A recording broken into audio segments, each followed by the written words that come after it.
In this episode, we'll be showing you how to properly lay down 2 coats of our solid color epoxy on a concrete floor. From start to finish, we'll show you all the things to look out for from mixing the product to getting the best looking epoxy floor money can buy. Stick around, cause here we go.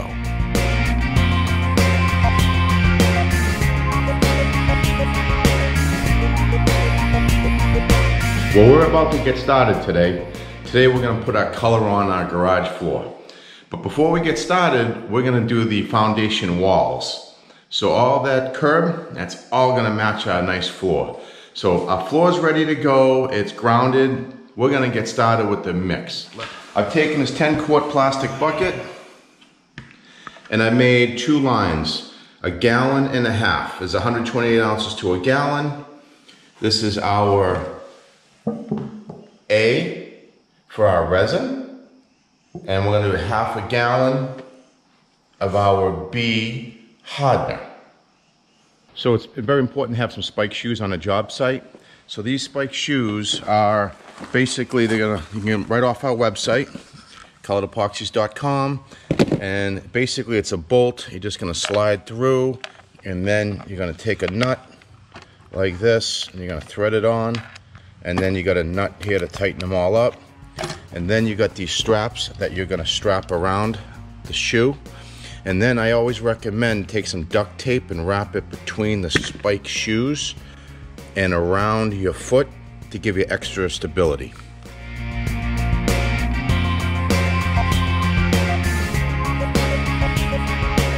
Okay, now we're getting ready to mix some paint. So what we're going to do, we got a ring lock over here. These can be a little bit difficult sometimes to get off. If you take your mixer over here, just take, or a flathead screwdriver, just come up, just pop them like that. Make it real easy.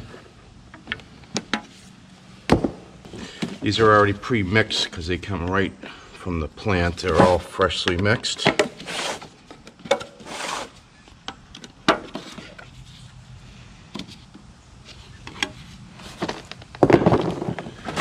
Pour it right up to our A resin mark.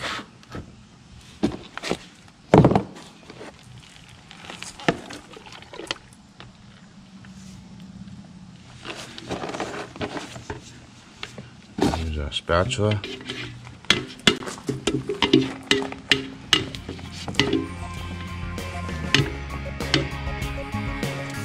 With our pot B hardener to our 1/2 gallon.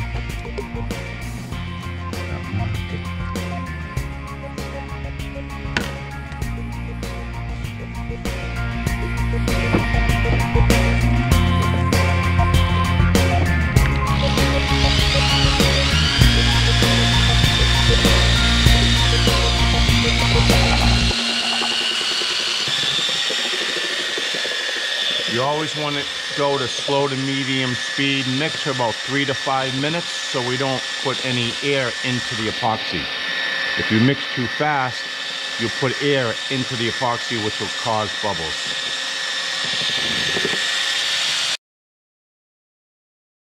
We want to pour the mixed material into the wide boy bucket. This is going to be our dip and roll bucket where we can use our 18-inch, 6-inch roller.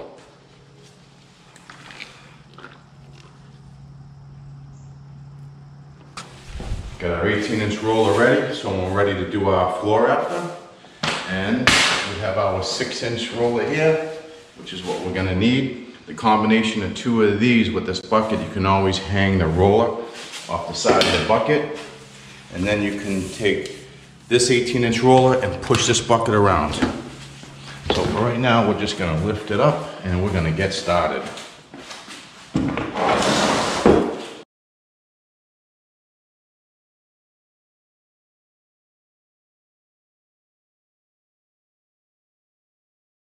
Well, we just finished the sides, and as you can see in the video, we double and triple roller coated to knock off all the air bubbles from the outgassing of the concrete and all the concrete that was absorbed and sucked into the concrete. Took care of that with the 2nd and 3rd coats. Now we got a nice solid color. Now we're getting ready to start the floor. Let's do it. Our concrete is quite porous.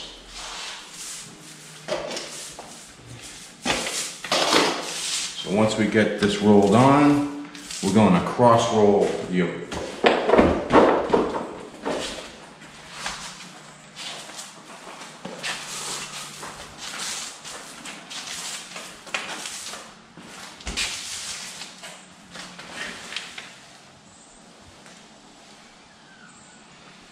careful.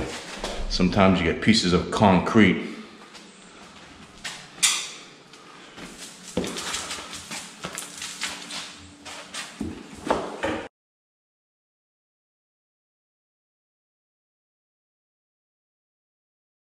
Here's a pro tip. So when you put your straps on your shoes, what I like to do, and you get them as tight as you can, I like to take some duct tape, and I like to do this. Take the tape and spin it around like a rope.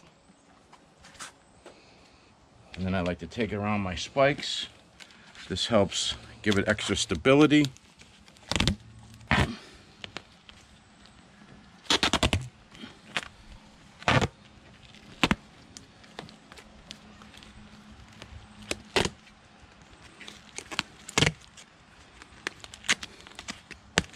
So now that I got half or a third of the floor done, I'm gonna do what's called the cross roll. I got my spike shoes on, and now I'm gonna start from the corner. I'm gonna work my way east to west. Dip this.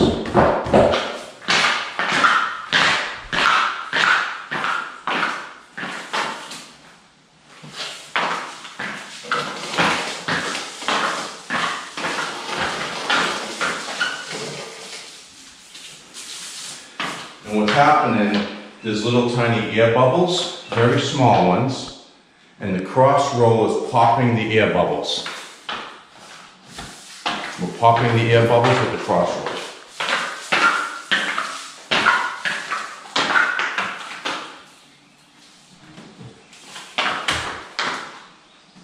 And get around this bicycle.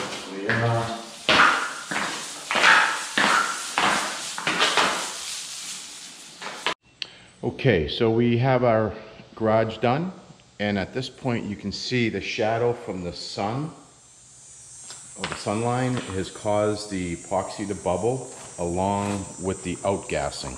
So we got two issues going on. Outgassing from a freshly ground concrete, and we have air bubbles. So what we're gonna do is demonstrate two things. One is, this is denatured alcohol, and we're gonna pop these air bubbles. And this is how we do it. And you're going to see them pop.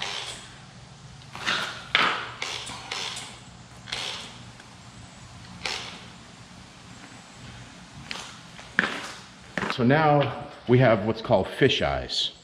Fish eyes are the circles. Grease and oils been embedded into the concrete. Since we cannot remove it with a grinder because it's been absorbed, the grease and oils float to the top, causing those fish eyes. Those are easy to remove. We're going to do it with a roller in just a minute. But first, before I do the final cross roll, as this is starting to set up, I need to clean my spike shoes. We're going to get the spike shoes, all the epoxy off it, so we don't leave little dimple marks. Here's how we do it. A little on here, spray them. See all the little teeth, get all the teeth off of it. This side.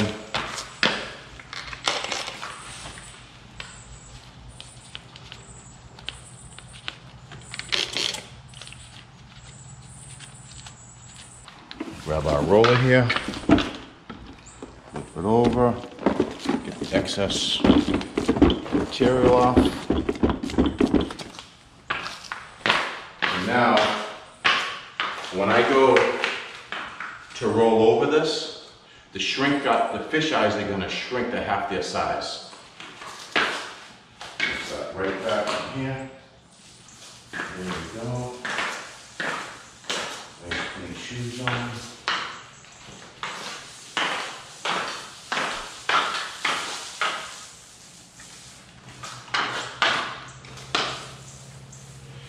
The roller will also pull the air bubbles out as well by cross rolling.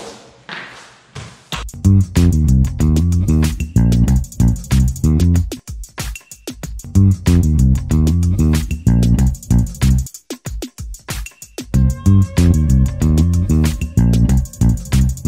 can always pop air bubbles up to 3 hours. So once the epoxy is first laid and it's in the open air time, you have 3 hours to work with the epoxy.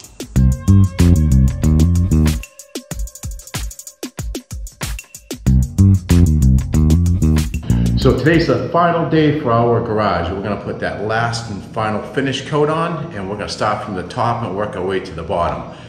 We're gonna, right off the get-go, we're gonna do the sill, and then we're gonna do the floor. Can't wait.